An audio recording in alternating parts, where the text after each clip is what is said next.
Let's do it. Welcome back to Two Who's Review. I'm Alex, I'm Fitz. I'm Sam. and today we are checking out Turn Left, the third last episode of Series 4. A Dr. Light episode, a companion-heavy episode. Emphasis on the word heavy, because oh boy, this one gets dark. Yeah, it's certainly by some of the lighter episodes of Doctor Who, it's pretty full on. A lot of pretty heavy existential themes. Also themes of dystopian sort of speculative fiction that Russell T Davies would revisit again in years and years, which, as I've said previously on this podcast, I'd highly recommend to anyone listening to this. This episode straight up just has the single most depressing moment in all of Doctor Who, as far as I'm concerned. It's certainly up there. Yeah, I think if we're talking, like, certainly strictly with the show, yeah, I can't think of many other points, because even something like Horror of Fang Rock, where all the side characters die, in the end it's treated just like a bit of a joke, really. You don't really feel the weight of Well, I mean, we're kind of getting ahead because we haven't even really talked about the episode yet, but like, I'm not even talking about all of the, like, oh no, these beloved characters have died senselessly, sacrificing themselves to make things still basically pretty fucked and terrible. No, the single most depressing moment in all of Doctor Who is Donna saying, I guess I've always been a disappointment to you, and her mum just saying, yep. yeah, it was pretty full on. Yeah, I mean, we might as well, we'll get into it. Yeah. We'll come back to that moment, because I think it's certainly like this is a, even by the standards of modern Doctor Who and how it handles companion family dynamics, at least in the early RTD era. Um, this is quite a big glimpse into their lives. Like we rarely, Yeah. Because this is the first Doctor Light episode to not also be companion light. It gives us a lot of time with Donna and particularly her family. Like we get to see more of the family dynamic when there's no, ironically, when there was no Doctor shit going on, even though there's basically Doctor shit going on constantly. But we like little glimpses, like the fact that they go to this lovely holiday home and Wilf is on the couch. You could certainly, I mean, there is the justification that he probably volunteered to sleep on the couch, being like, no, I'm not having any. Yeah, of my but that's what girls that's take what the bed. that's what all old people do, Yeah, right? you're And meant it's to still push kind of back on gross that. to. Yeah, You're it's meant kind to of push gross back. You're meant to be like, no, it's okay, Gramps. I'll take the couch. You sleep in the bed. Like- Your back is bad. And it would make sense, right? Because he's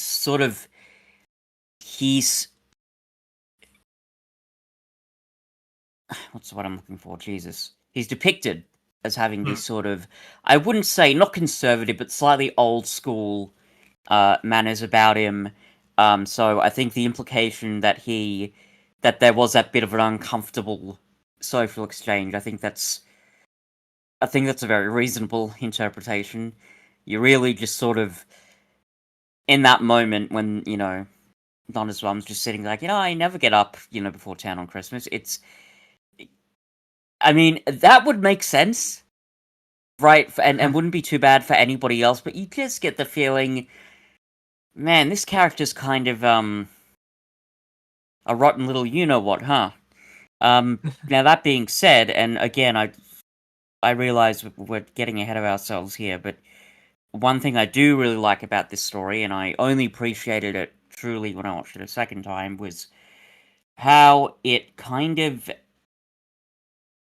it shows in a way like how privileged Donna and her family are. The fact that they're sitting in a house, which, by the way, I didn't realize is the unicorn and the wasp house, which is cool. But that fact that they're sitting there eating, treats on Christmas Day, as the world's kind of collapsing around them, and it only really hits them later on. There's that bit where Donna's mom's like, "Oh, we're refugees now. We're not even human." It's like, yeah, that's not very good, is it? So there's that element of it I actually really appreciate and find very interesting. Again, it would be expanded on similar themes, at least on in years and years. But it's good to see it happening here, because that, like you say, dark, heavy themes is true. But even in those elements, that's pretty confronting. Like Doctor Who's had similar themes, maybe, but not confronted in a direct way. And it's it basically, for me, when I look at these characters, Donna and particularly her mother, I think, well, yeah, it's all very well and good for you to be ignoring all the problems and having a fun time, you're having fun and larks on your fancy holiday, until it's one of your friends that you got to know who gets sent to the work camps. So, Yeah. This is the It's a Wonderful Life episode of Doctor Who. The one where we remove the Doctor from the timeline. It's the at around the point of it's the Runaway Bride. It's like the structurally, at least, it's a sort of semi-prequel to 72 Yards. It's the almost like the Death Dream sort of episode, which happens in other forms of fiction, but certainly, yes, it's the what if scenario of the show. Which is interesting because for a show that's about time travel, I don't think it does it that often. Yeah, it's just very interesting. Wait, the show doesn't use time travel? No, in TE. No, I mean, it doesn't.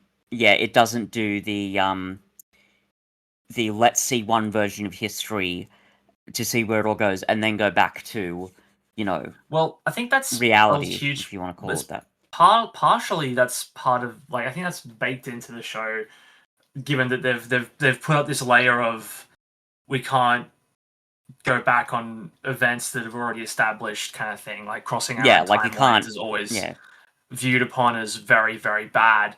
They use it's an interesting name drop at the end of the episode when the Time Beetle is revealed to be part of the Tricksters Brigade, and we now know, of course, that the Trickster is part of the Pantheon of Discord, among gods like Sutekh and Lux. So that could perhaps go some way to explain the immense power that this entity has, this beetle that can rewrite time and create pocket universes. But it gives us this even glimpse. Then, at the end of the episode, the Doctor's like, most people, like, it barely does anything. Yeah. It's just that Donna happens to be a very important person. Yeah. Can I say, nice actually, conversation. Yeah. This is a smaller element, but I really, it's an important one.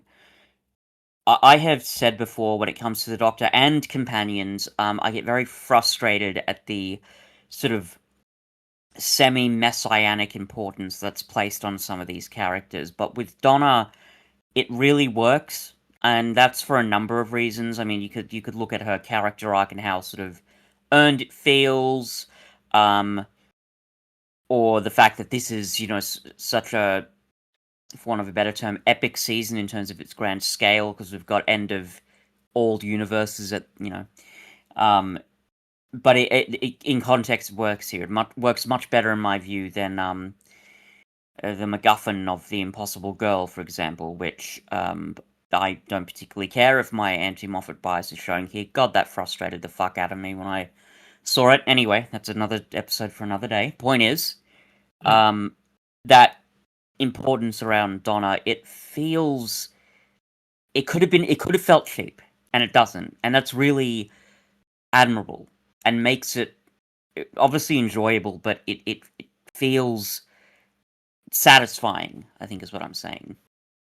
Yeah, I mean, the part of the reason I think it works, at least it just in this episode on its own, as a little bubble outside of the Doctor's Honor stuff that'll come up later on,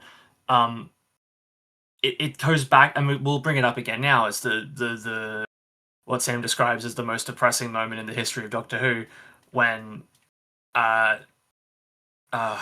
Sylvia Noble has been so worn down by time and by all of the events of the world, and also just influenced by the character that she has prior to this scene as well, the way she's been depicted as a mother figure up to this point, when she is so basically catatonic with depression that she just can't muster up any other response except for when she's expressing disappointment about her own daughter. Then you contrast that with how the Doctor sees her, and that's so important, I think. Well, even then, contrast her with how Sylvia sees her at the end of Journey's End. Yeah. When the Doctor says, for a brief moment, Donna was the most important person in the universe, and Sylvia's response was, she already is. She's my daughter.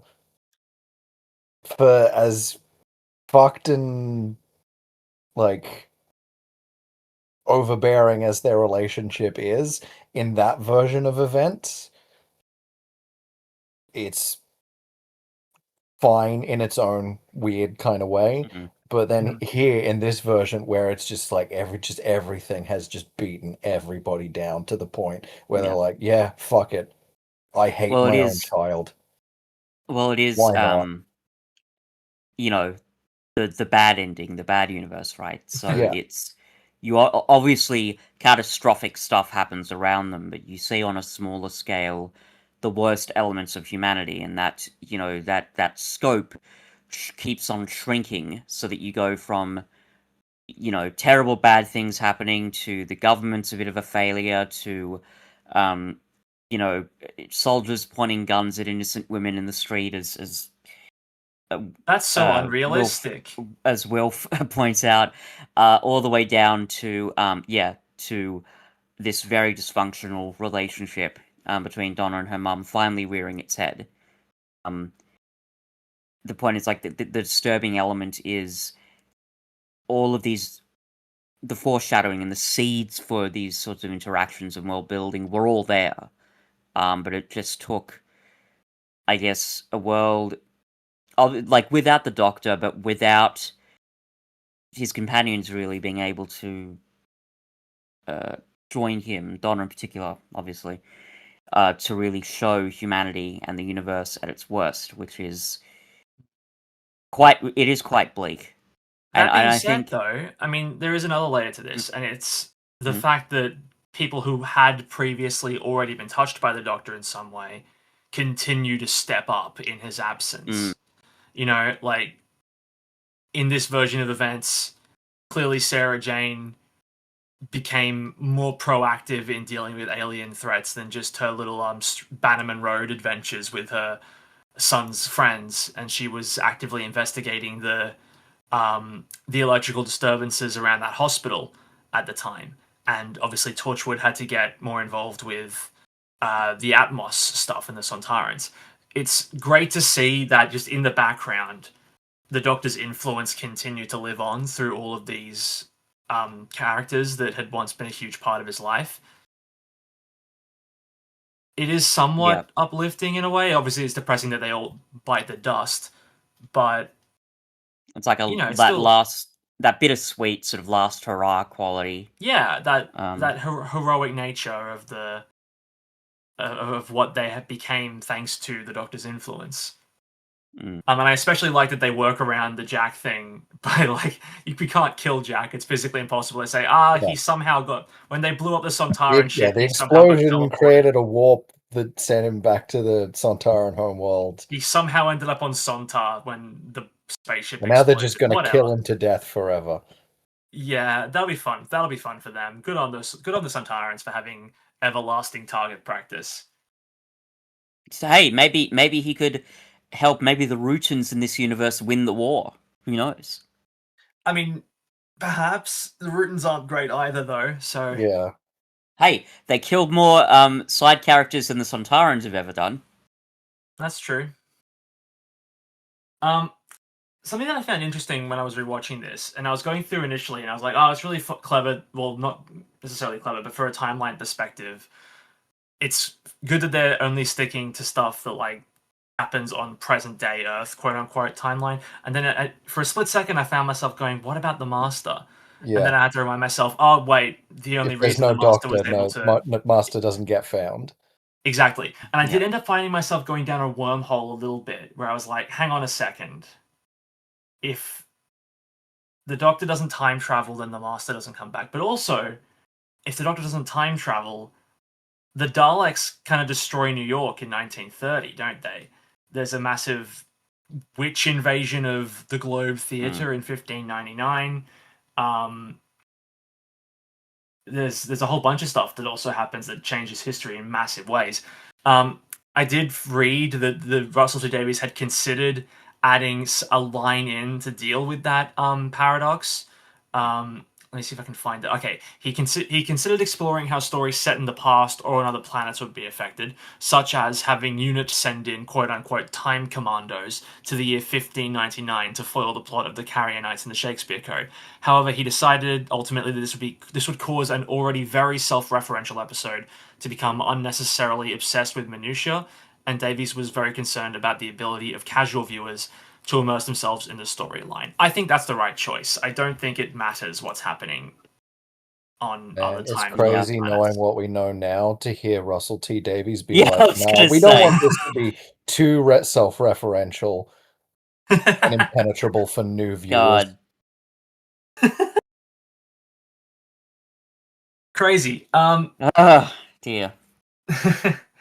And I do like that the episode itself builds upon pre-established lore. Even from like 10 episodes ago, we learn in Last of the Time Lords that not only can Time Lords can be killed before regeneration, or they can choose not to regenerate. And we do get that coming back a little bit here, where it's the flooding of the Rachnos nest Yeah. in Runaway Bride caused him to not be able to regenerate fast enough, which makes a lot of sense. Like all that rushing water, you're gonna suffocate. You're not gonna be able to recover from that, I think. Because like that's the same thing with like someone like Wolverine. Like, yeah, he has a Yeah. healing factor, but if his brain is starved of oxygen long enough, you can't switch it back on just by healing. No. Yeah, there's a time limit to these things. Yeah, and there are even before the ending of season 3, that it was established there are ways of killing a Time Lord before they can regenerate. Like, if you completely like destroy the molecular structure, there's nothing to regenerate from. So, I think it was really kind of brilliant in a way to do that, something that's so bold, but it still works. Like, it doesn't, you don't feel cheated in any way. And it's important because it's the whole conceit of this very important and powerful episode. Universe without the Doctor, what the fuck is that going to look like? And Russell T Davies, we used the word, he used the word self-referential, Russell T Davies did, and it is very self-referential. It is the kind of episode that if you're tuning in for the first time, you're going to be very, very lost. And normally I would mark an episode like that down for something like that. I don't do that in the case here, and we're going to see that as well when we get to Stolen Earth, but this was the middle of the Renaissance for Doctor Who. This was Doctor Who at the height of its popularity after it returned. 50th anniversary exceptions to that rule, but basically, this show was huge at the time.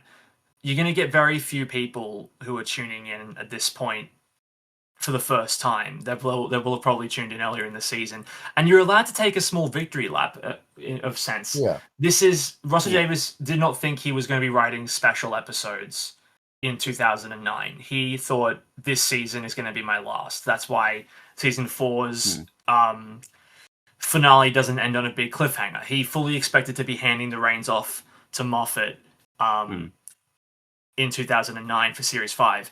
I think it's only David Tennant deciding I'm not doing another full season that made them reconsider and go, well, we can't have a showrunner begin with the Doctor's last season, but let's do some special episodes. Let's write David Tennant out of the show properly. Let's give him the send off that this character and this actor deserves. So as this combined with Stolen Earth and Journey's End as a 3-part victory lap, it's and like pretty just earned. in general, I think a season finale is the point where you are allowed to be like, actually, no, people should know something about what the fuck they're watching at this point in the season. And the fact is, even then, it's done well. Because don't get me wrong, I have a lot of issues with using too many references to stuff. I mean, Moffat does it a lot. I've seen other shows that do it that drive me nuts. But here, and this also again includes the following 2 episodes, it is done, I think, very well. There's a monumental scale to it that makes it feel justified. I mean, I remember... like, it's the difference between references and, like, continuity and world building and payoff. Yeah, and doing something with those references. It's not like the shitty references you find in Attack of the Cybermen, where it's like, remember guys? Remember this thing? It's there, and it's cool, because it's from the show. Asylum of the Daleks having just name drops to the older Dalek episodes. Or the ending of the 11th... I suppose, yeah. But I reference Asylum of the Daleks specifically because that episode before it aired, there was a big campaign where it was like every single Dalek model that's ever been made for the show, or like every design is going to be in this story. It's going to be this big Dalek story. And then the Special Weapons Dalek was on screen for like 5 seconds. It was completely deactivated. It was an episode that was meant to be about the long-running Doctor Dalek dynamic, and then it destroyed that dynamic for no reason. Yeah. I cannot wait till we watch that episode, Cuff. I know. Here's the thing. I know you've said it. I know you've said it's terrible, but I'm still almost in disbelief. Amy and Rory get divorced for no reason. Yep. Look, I don't agree with your anti-Moffat stance 100% of the time. No, I know. Oh, no, I know that. There are moments like Asylum of the Daleks where it gets very hard to defend him. But I can't sit here and say that the things that you dislike about him aren't to some degree based on some kind of truth. I mentioned you predicted it there. I was going to say, it's like the end of the 11th hour, because that really sucked. But as much as I find the ending of that episode frustrating, I don't doubt that you find other elements, at least other elements in that episode, compelling. But we'll have to wait till we get to that. Point is, not far there's He's had a manual reset of Fitz's brain there for a second. Anyway, so the point is, there's a difference between, I think, as you said, Sam, the difference between just putting in cheap, shitty little references, which are very easy and, frankly, lazy to do, and actually integrating world building and lore into the story. I mean, I know that I can't remember who it was. I think it was someone maybe on YouTube who basically said that Russell T Davies kind of made the Whoniverse like the MCU in that it's this big sort of expansive thing, and there's references to other series are going to crop up again and again.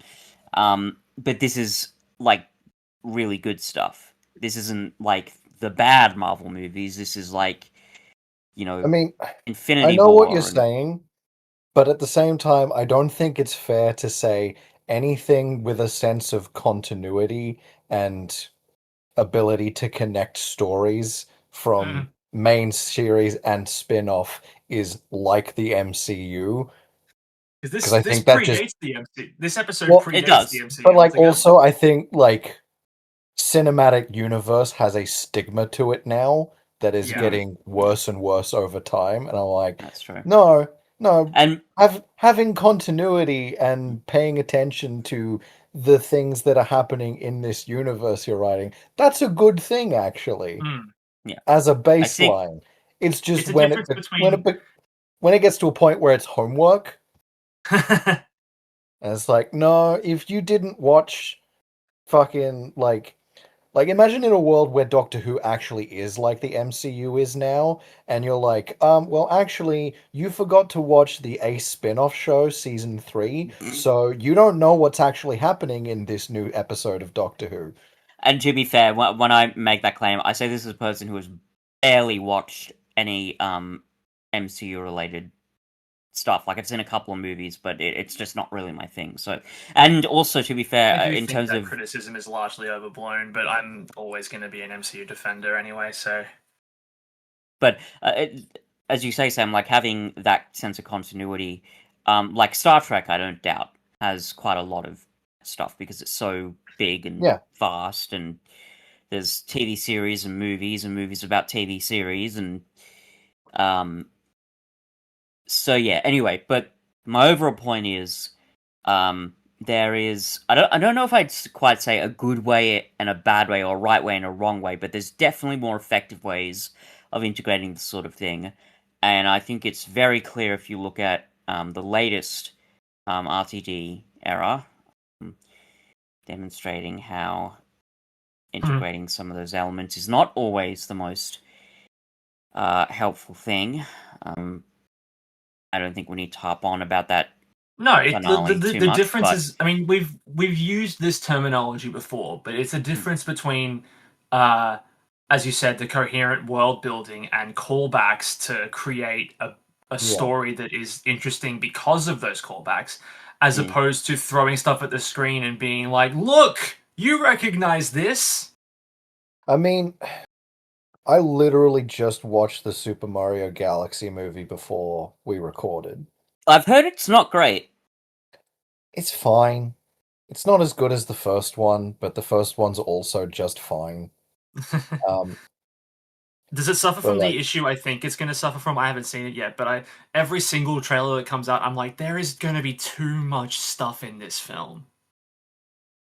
I mean, a little bit, not as much as some people are saying, but like I Okay. bring it up just to be like, so like one of the reveals that was made a while back was that Wart, the main villain of Super Mario Bros. 2, is going to be in the movie, and like, yeah, he's there. There's no real reason for him to be that character. He just looks like him. Because the character in the games doesn't have a fucking personality or a backstory. No. And you could just as easily take his role in the movie and say, like, oh, this is fucking a red Koopa called Mr. Koopa Casino. Yeah. And nothing about like he has henchmen who are like Mouser, the mouse that throws bombs, and Birdo, and they're just there to be like, I know who that is. I recognize them. Or another And that's example it. that drove me up the fucking wall was when I was watching Alien Romulus, which I actually quite enjoyed. It's a pretty Yeah, decent overall movie. it's pretty good. Nothing amazing, but still quite a fun movie. My god, it drove me nuts when the guy said, "Get away from her, you bitch." And I get that that's one line, but I just watched that and I'm like, could you not be any more creative than that? Do you know how annoying that is to see a line that which shouldn't have even been there? It didn't do anything for the story. Anyway, sorry, I'm getting What about sidetracked there. I don't know. every Terminator sequel using "Come with me if you want to live" or whatever the I mean line is? that does suck. I feel like when it's a dialogue thing, I'm like, eh. I mean, this is obviously an intentional callback. It's still, it can be more or less clunky depending on how, where, and the context it's used in. Like, I think for as bad as say like Terminator 3 is, um, having it change to be she'll be back or I'm back is like, okay, you're putting a twist on it at least. Or like the best example is T2, where it's when Arnie says I'll be back again, but this time it's a reassurance, not a threat, because he's the good guy. Yeah, but So that there's ways to do it more creatively, there are definitely. But when it's just but like one line of dialogue, I'm just like, whatever. That took yeah, like two. which for me When is it's an what was entire character and the character is just sitting there looking at the audience, going like, "You know who I am, huh? actually, and in that Yeah, sense, I'm seeing that. I'm Ash the show up guy." in Romulus Yeah, also well, annoyed that's me. where I thought you were going when you brought up Romulus. It was both. I think it's main. There are a couple of different things. One, I don't like catchphrases just on principle. So hearing "get away from her, you bitch" just kind of got me. But yes, so you're also correct. Ash was being there was also very annoying. Anyway, whole different discussion. Point is, I feel like with this episode and the subsequent ones, there aren't really uh those sorts of cheap references. It all sort of comes together, which is It all feels earned, good. is the Yes, Yeah. main absolutely, thing. absolutely. And by God, like it, there are, as we just said, there are so many examples similar to this where it isn't earned. So it's very good to have it here. And the fact that And it something is else that something we haven't touched on yet. One of the big boons of the callback, and not to I don't want us to go down this rabbit hole again because there is a point to this I want to bring up in Sure. relation to the episode. It's a massive reward for long-term fans. I don't always think that the long-term fans should be the number one priority at all times. I never think that, so that's why like certain things just irk me online in terms of fandom discussions.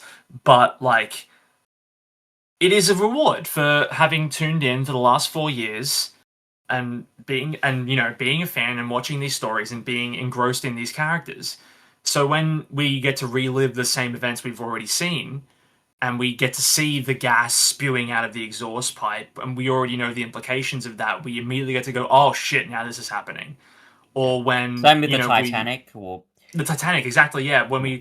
we just hear Christmas and we know which Christmas it is, we instantly go, okay, well, this is about to get a lot worse. Like it's a reward for being a fan of Doctor Who, and it's not every episode of Doctor Who does that. So it, as self-referential as it is, and as much of a victory lap as it is for Russell T Davies, it is also a thank you to the fans for being like, thank you very much. This was a weird experiment in 2005. We didn't know if it was going to work. You hung around with us. You were on board for the ride, and now we've made it to this point, and look at all that we've accomplished. So thank you, fans, for helping us out. Yeah. Yeah. But part of that is, as we've just said, it's the integration of all these elements that make it so rewarding. This isn't like in the Five Doctors where the second Doctor shows up and says, I can see you've been doing the place up a bit. I don't like it. But or Jamie and whoever that other character was appearing, and I think it was only Zoe. for 2 Yeah. minutes. No, Jamie Zoe, and Liz, yeah. that's right. Yeah. Liz, whatever, yeah. That's right. But yeah, and also I just like, as much as I will always champion like 25 episode long episodic self-contained adventure TV shows, they are and should be allowed to be like, no, things actually happen over the long term. Yes, you watch this episode and it is a self-contained story with a beginning, middle, end, and you can watch it in isolation and be fine.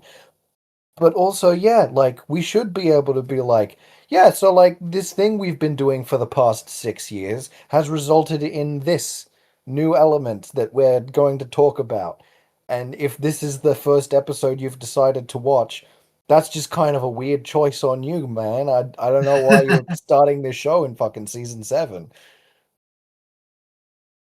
Yeah. I guess that is that's going to happen less and less and less now that TV is so different now. Well, yeah, like that's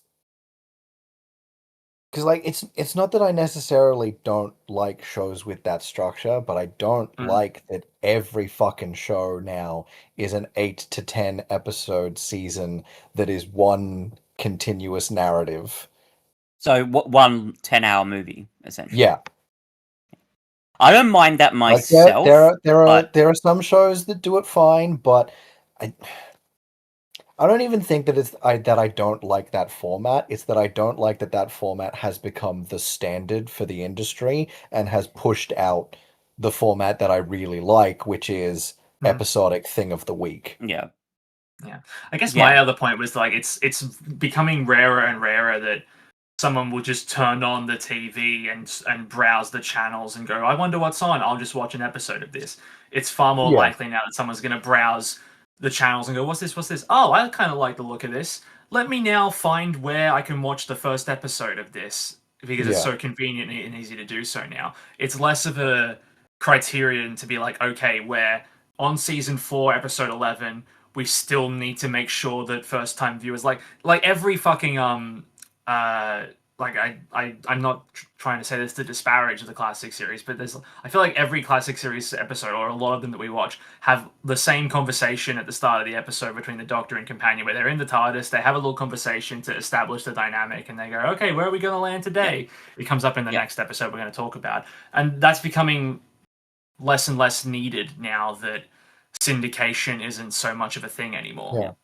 I Well, mean, it's I like the think thing we talked about a while back, where I was like explaining how like Star Trek, which start like not even the original series, like TNG, Deep Space Nine, Voyager, all those ones, they're coming out in the late 80s to 90s, and if you miss an episode, it might be like a year before you have a chance to see it again. Yeah.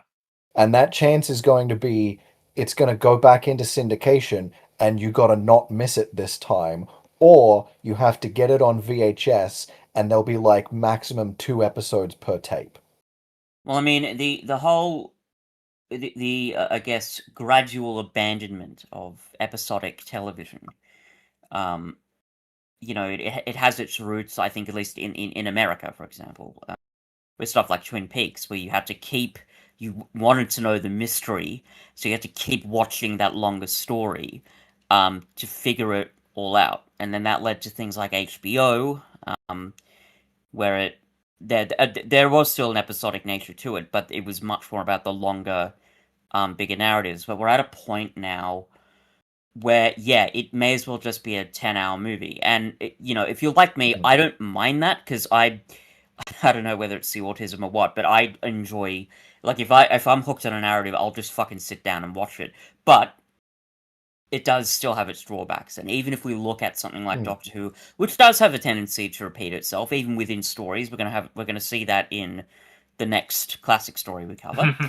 Um, I but mean, um, but even then, like, it's about managing the formula, because there are ways of navigating that can still make it really interesting. I mean, you mentioned about how, yeah, you have sort of the same conversations at the beginning of a story between companions, but you can put a lot of flavor and character into that. It's just a matter of, I don't know, like, finding those stories that do it.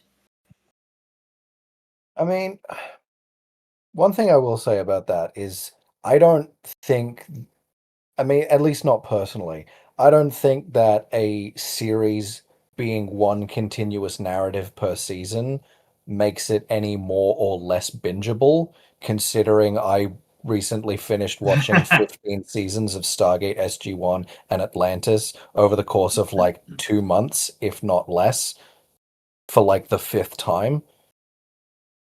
Fair enough. So, Um, like, yeah, I guess so. because I, like Um, I even wonder though if each episode is its own story with a new setting, new like planet of the week, there is still the contiguous season long arcs. And like, if you're watching an episode from season 2, the main concern that everyone's dealing with as they go on these one-off weekly adventures is completely different to the ones that they're dealing with in season 8. Like there's like I said, there is a ongoing narrative that you can still get invested in, even if it's in these more bite-sized, focused on different things episodes, which is like Doctor Who.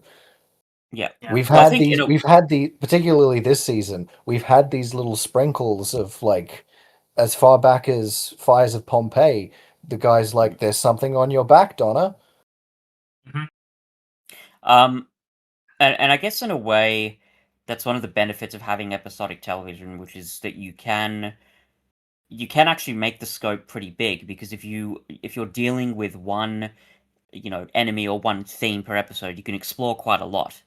As to how deep you can go with that may vary and depend on the talents of the writers involved, but still there is that scope. And with the reboot of Doctor Who, particularly this season, it's kind of great that there's a balance between the two. That you do have, because all the stories are basically Monster of the Week, but there's enough of a cohesive narrative to kind of do both at once. And the fact great that that it's this done season. that cohesively is pretty admirable. Well, I think especially with this season, because there is no. The previous 3 seasons had. Listen out for this audio Easter egg most of the time, where you're going to have to listen out for Bad Wolf, listen out for Torchwood, listen out for Mr. Saxon. Yeah. The Mr. Saxon one was threaded a bit more deftly through Series 3 because we had them directly interacting with Martha's family, so there was a bit more of a behind-the-scenes story happening as opposed to just name drops. This season, bizarrely, has less because it's like there's a bunch of different things, and I think I might have said this in the past, where the audience is left being like, I wonder what the mystery box is going to be. Is it going to be the bees disappearing? Is it going to be something on your back? Is it going to be like there's these missing planets that are popping up all over the place? The Medusa Cascade has been name dropped a bunch of times. Like, which one is it going to be? And it's, I kind of think that this episode is kind of the series arc in disguise almost. It's not like it's disguised as a series arc, I should say, where it's got the guise of all this stuff from the past is coming together now for this big conclusion, but it's not there yet. It's again playing games with the audience because they know what they should be expecting by this point. Even from the last season, it was a stealth 3-parter. So I'm sure there were people who were going into this episode being like, I wonder if this is secretly part 1 of 3. And this is the world we're living in now. They've got to bring the Doctor back so he can fix everything.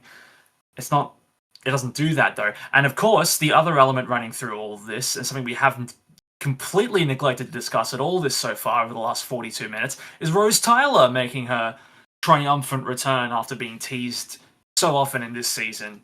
Here she is, not back permanently yet. She doesn't even say her name, but she's here, and she's a very helpful grounding force to get Donna where she needs to be to solve all of this. Rose plays this role very, very well. Yeah. Maybe because she's actually doing something and not pining for the Doctor and not getting captured or trapped. I think that's probably why she's really good in this episode. Yeah. Yeah, I mean, her presence, obviously there's the more logistical side in that she's working with UNIT and she's got this weird mirror contraption in the end, but of course it's the her nudging Donna, I guess, to do the right or the important thing in the end. And it makes... There's something endearing about it, but also something quite frightening. And the fact that she's just there as this kind of ghost, almost haunting Donna throughout it, makes it very compelling. And I must say, actually, given that she's... I don't know if I'd say Rose is a small element, but that, there's just so much happening in this story that she's just one element. But given that, it's great that she's not a throwaway, right? It's great that she is doing something quite significant in the plot here, which is makes the whole thing a lot more satisfying.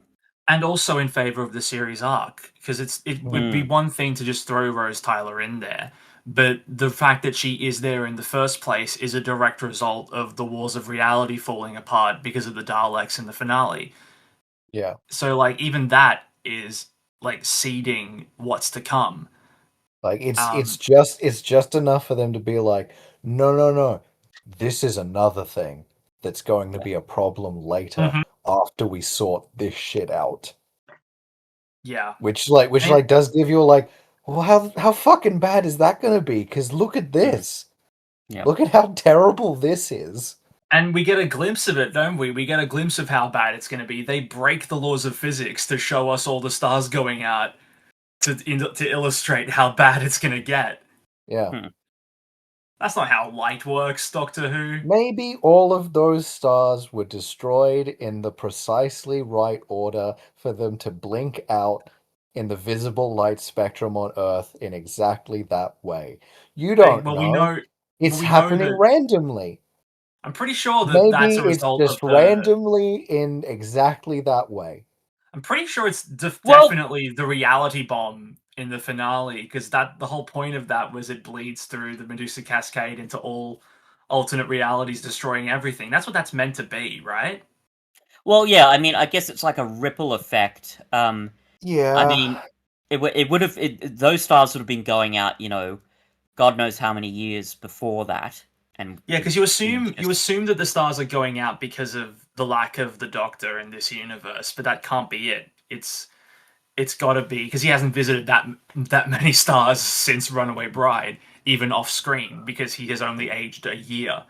So it's got to be the Russell reality really bomb. fucking shot himself Yeah. in the foot when he put a number to 10 start and end. Yeah. well, Really, he shot everyone in the foot because now even Big Finish has to be like, fuck, we got to make all this fit in like a 5-year time span. God damn it. but yeah, it. Not forgotten what I was going to say. That's fine. Yeah. I think the stars going out is maybe something we just can't interpret too literally. I think maybe we just have to chalk it up to this is an alternate timeline that was never supposed to exist, so the rules of how this is being affected by the either the reality bomb going off in the past, present, and or future is slightly different to how Well- it's affecting every other reality. Because Well, that's kind of how I saw it. Like the reality bomb. I don't know if they specifically say like every reality at all times, but I imagine that's how it works. So if you have I don't these think it stars that is are because it's. I don't think. Sorry to interrupt, but just Mm, from my memory of Journey's End, I don't think they say anything about the time vortex, because that's the end of time. That's the Time Lord's grand plan in David Tennant's last episode. That's how Russell one-ups himself. Then this is a destruction of reality. That's a destruction of time. right. I might be Okay. wrong. It's been a few years since I've seen Journey's End. Maybe Davros at some point offhandedly mentions the time vortex as well, but I just don't think that's what it is. Sure. What were you gonna say? On the other hand, fucky Doctor Who stuff. Yeah, fucky Doctor Who stuff. We can always chalk anything up to fucky Doctor Who stuff. It's a nice little catch-all. And at least, again, I know we sort of keep coming back to phrases like this, but at least you don't feel cheated or it doesn't feel cheap. At least it's No. not like a lazy thing was like, oh well, that's just the show. No, like it works well enough in the context of the episode and the season and the show generally. It leads to a suitably oh fuck moment in an episode with many oh fuck moments. Yeah. And like, Yeah. because it's a pocket universe, there could be a number of explanations for it. You don't need the literal answer, right? No. It's one of those things where spectacle is good, actually, and it doesn't really take away from the story, because you need to sort of have that bit of dramatic punctuation at the end, and having the stars go out. That's it's pretty full on. Let's be honest. Always good to see more Wilfred. He's a lovely little force for positivity in this episode. The fact that all this bad shit's going on, he's constantly looking at the bright side while not diminishing how truly terrible the situation is. You know, looking to America, being like, they'll save us. Having a little sing shanty with the Italian family. A Greek, I'm pretty sure. Greek. Okay, well, I'm not an expert on accents. I think they might be Italian, actually, but again, I'm not an expert either. Anyway, the point is... I'm like 99% sure that's a Greek accent, and I don't remember the guy's name, but it sounded more Greek than Italian. Rocco Colasanto was an Italian newsagent in a parallel. It is Italian. Sounds more Yeah. Greek. Yeah, I suppose so. I mean, I wonder if the actor is British and that's why the accent's off. I mean, yeah, well, I would assume the actor is British regardless of his accent or how real it is.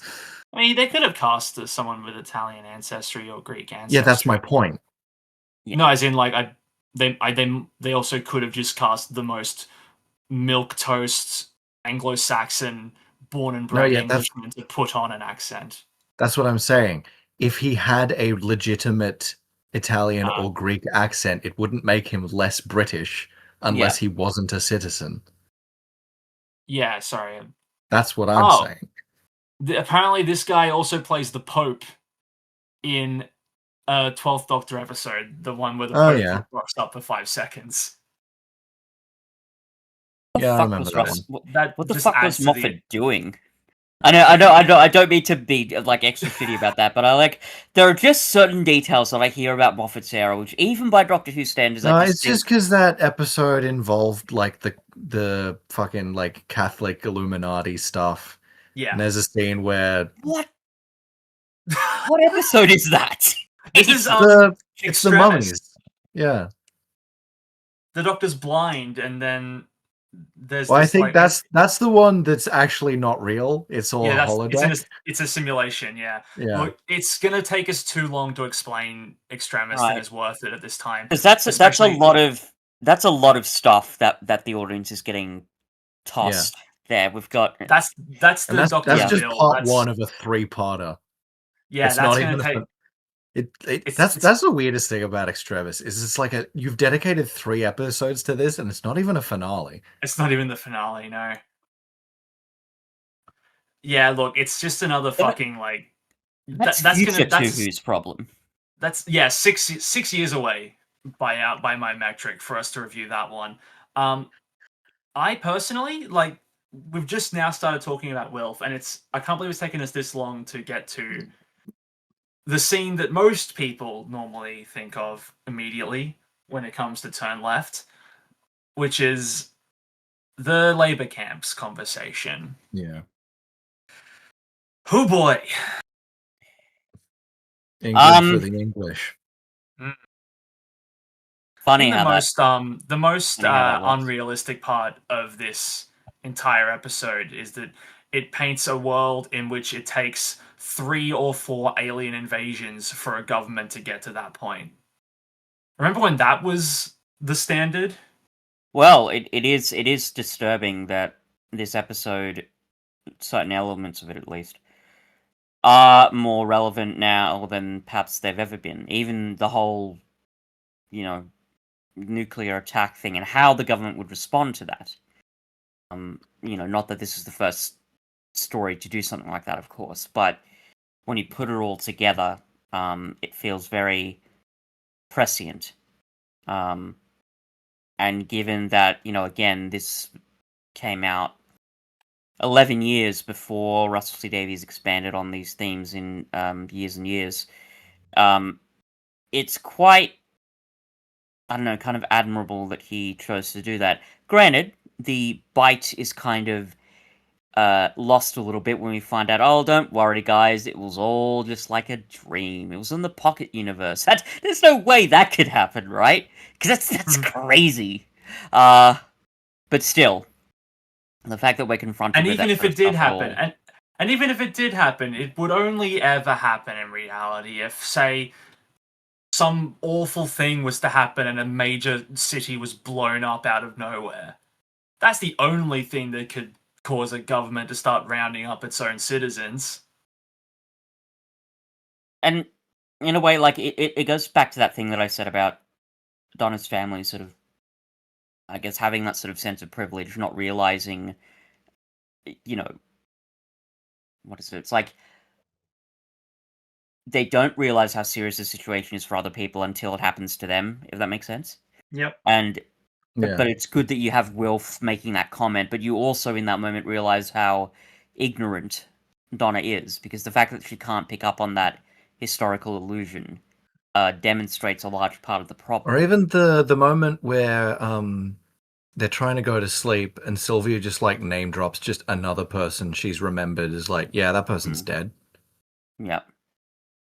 But that's Now an it's interesting happening point to you bring people up. that I know and can Yeah, name exactly. personally. Yeah. Yeah. Well, it's interesting as well because I think a huge part of what makes these 3 episodes, this one and the finale, so devastating as a package is Donna Noble, because we get to see like the effect that the Doctor's had on her and how she has like become this incredible person, not just like with her actions, but with her demeanor and her thoughts. Like she went from this like abrasive, angry at the world person to being someone who treated the world with kindness. And it didn't take very much, because even in Planet of the Ood, she's very quick. She's very quick in Planet of the Ood to realize this isn't butlering or whatever. This is straight up slavery. But here, it takes her very, very long to realize, and her grandfather calling it out directly, to realize just how bad the world has gotten for certain people. And the Doctor, the version of Donna that had been traveling with the Doctor, would have clocked that instantly. Yeah. But like even then, there are moments in this episode where you see that better Donna like under the surface still. You do, yeah. Yeah. Yeah, for sure. It's not that the Doctor turns her into a fully different person. It like I like those little moments because it's not the Doctor made you a better person. It's the Doctor made you realize that you are a better person. Yeah. Yeah. Like he helped you to become the best version of yourself, but that version was always inside you, which is kind of the great part, really. And like that's true of a lot of companions, I think, especially in the revival era. But I think you guys will agree with me on this. I don't know if it's been done better before and possibly even since. I don't think most things involving companions have been done better than they were with Donna. No. Yeah. That's fair. I can't think. I am a personal fan of Bill from the 12th Doctor. I like era. Bill a lot. I did with her in that era, because like she was the only Moffat companion to get the RTD treatment, where she only had the one season. Like it wasn't this big like we're gonna introduce a companion with a mystery or whatever, and then we need to expand on her in future series. It was like no, they only had the one season. It's like what they did with Martha. It's like what they did with Donna. And they did something similar with Bill. Whether or not Bill lives up to Martha and Donna, we'll get there again in 6 years. But I think it's a very, very similar journey. I think there's an argument to be made that they also did that with Clara. They just did it 3 separate times. They did it 3 separate times, and every time they didn't necessarily build on what they'd already done. They just did something new with Clara. Yeah. Yeah. But yes, very good characterization. Also, I want to just take it back to a bit of dialogue I brought up earlier, but it's when Sylvia says, it's like, oh yeah, no, we're refugees now, we're not even citizens, we can't even vote. And again, it's just this really good confrontation that these characters have with the harsh realities around them. And it reminds me of I don't hate the fact that I keep coming back to this series, because Years and Years is a great series. But there's a scene in that series where what's the name of the guy? He plays the lead role in War Between the Land and the Sea. Russell Tovey. Yes. Yeah. His character, who lives quite a very upper middle class existence. He is dating a young man who's an immigrant, and he tries to get him back to the UK just when sort of a fascist dictatorship is coming. So they can't get there, legally. So they have to, seek asylum on boats. And you see the incredibly harsh reality of what it actually takes to do that and how devastating it is. That scene, to be fair, is way more intense than almost anything in Turn Left. But the point is, that element is still quite strong in this story. and I find it admirable and very, very compelling that RTD actually had the courage to do that. Not least of all because, as horrendous as racism is now, they won a foreign concept back in 2008, so good for him. Yeah, good for him. Getting back to the Beetle, it's a very I always forget about how like confronting that scene is when Donna gets to see the Beetle for the first time. Because prior to that point, there's quite a lot of 73 Yards-esque, like, everyone's constantly checking out her back. There's some like weird cosmic thing happening there. Yeah. You hear the chittering, you see maybe one of the legs, but that's it. Yeah. But then like the actual scene itself where she confronts it for the first and only time, like it's just like Catherine Tate rocks as an actor. She's so fucking good. The way that like she performs that scene and the way it's written as well, where she again like she's scared, she starts lashing out again, where she says, "You told me I was special, but it's just this thing on my back. Get it off. I don't like it." Like, Jesus Christ, it's so effective. Yep. Really a powerhouse performance from Catherine Tate in this moment. And it leads to the final moments of this pocket universe when she gets to go back in time. I like that they kind of hijack the TARDIS to time travel. I think it's really nice because there is something in the back of your head the whole time going like, well, what happens to the TARDIS, I wonder? It's not at the forefront of your mind, but when you see it, you go, oh, okay, unit picked it up. That makes sense. Yeah. And then they use it and they get Donna back in time. And like, again, it's just a whole, like, it's Donna making a massive sacrifice play. She's not certain, based on Rose's dialogue, that she'll survive and get to wake up. I don't think she does. I think that version of Donna just straight up dies. I'm not certain what exactly happens if like our Donna like retains the knowledge of what happened in that reality or not. Like it's vague. It has some knowledge of it. But... Yeah, at least a little bit.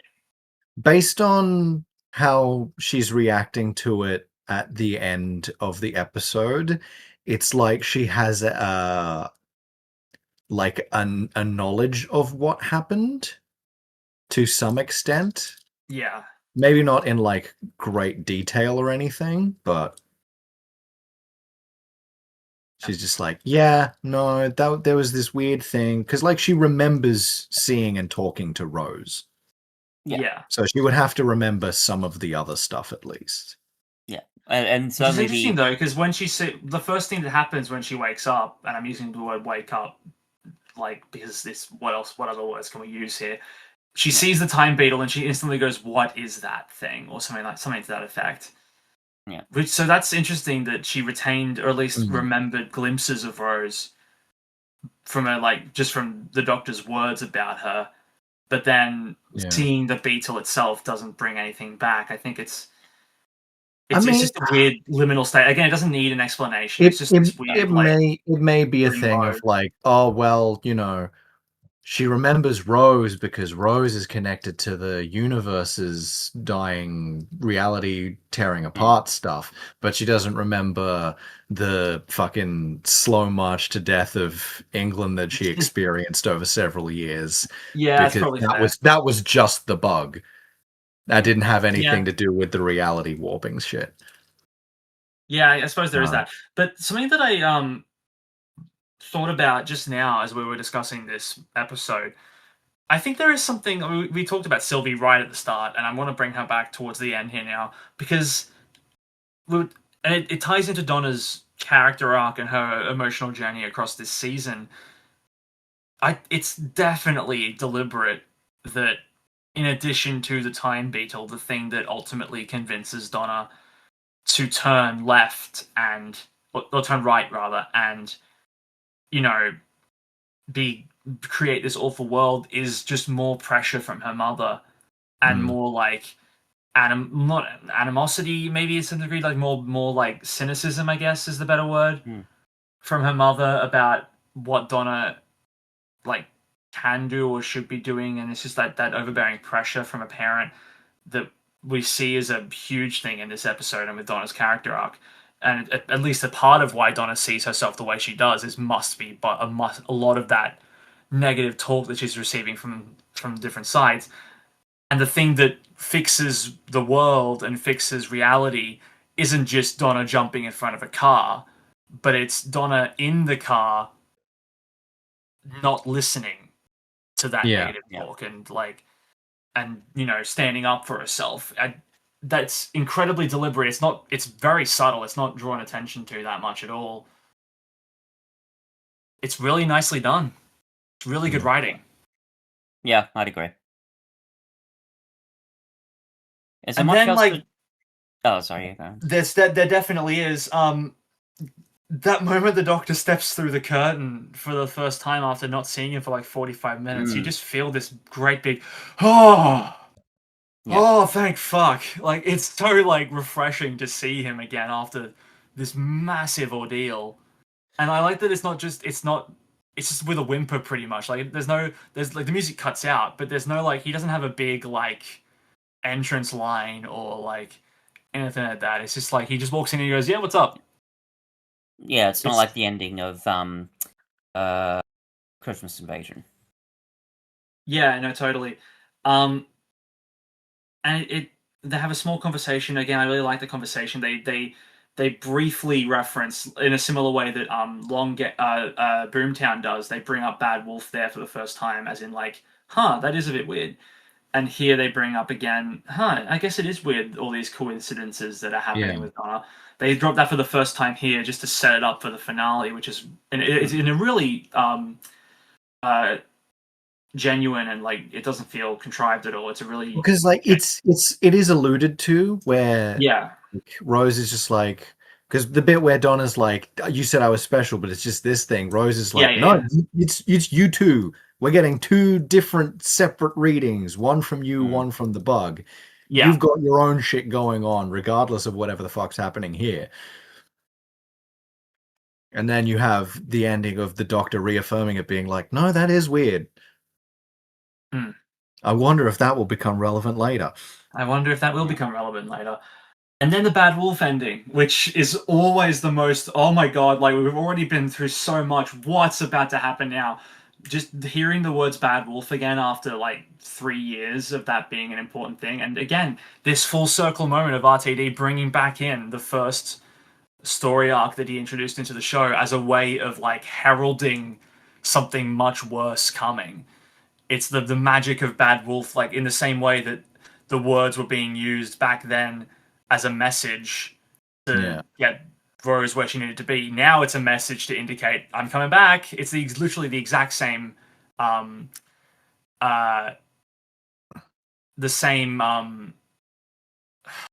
the goddamn word? They're having the same purpose behind the words again now as they do all the way back then. The cloister bells ringing for what could be the first time in the revival era. I don't think the cloisters have been used that much in the show before this point. Yeah, not like, even the TARDIS has got Bad Wolf all over it. It's this big rush of adrenaline right at the end of the episode. At the end of it, like, not necessarily a low energy episode, but it's a very downtrodden episode. It's a very, like, this big surge of energy being like, and you motherfuckers are going to want to tune in next time, because trust us, it is not to be missed. It's devastatingly effective. Barely a minute after, hey, don't worry, give you a hug, Donna. Everything's okay. The bad future's gone. Oh, fuck. Oh, shit. Oh, now, you may wish you were in that one still, actually. God, Jesus fucking God, it's a really good, it's a really good use of emotional whiplash, I think. Yeah. When that technique can often go awry, I guess it becomes instead very potent with this ending. And it's just like David Tennant on set for a single day, and yet you feel literally there's so many emotions going across his face when he starts to put together, I think she met Rose. You know, like, because it's not just like, holy shit, Rose is coming back. That's amazing. Like, you can tell that he's processing all this shit. Where it's like slightly hopeful to see Rose, but also the devastation and or the horror at what could be coming, that could be heralding this, like what could be causing her to be able to return. Like, all of that going across his face in those like 30 seconds. He turned up for one day and he did not phone it in. Yep, that's very true. And I think that does ultimately bring us to the end of this episode discussion. We've covered it from basically all sides. One last thing for me Yeah. is this episode has my favorite bit of the entire Doctor Who soundtrack. Ooh. Which is it's the as Donna's getting ready to go back in time and change things. The track called "A Dazzling End." Yeah, it's my favorite one in the whole show. It's a good choice. Yeah, fair enough. Also, the fortune teller at the beginning and at the end as well is the same actress who played Chantho. Yeah. She got to be in 2 seasons of Doctor Who. Both times she was in the 11th What did she get out of the bug going on Donna's back? I assume she just works for the Trickster. And yeah, that was my assumption too. I guess, yeah. Like she's almost like the Harbinger thing, right?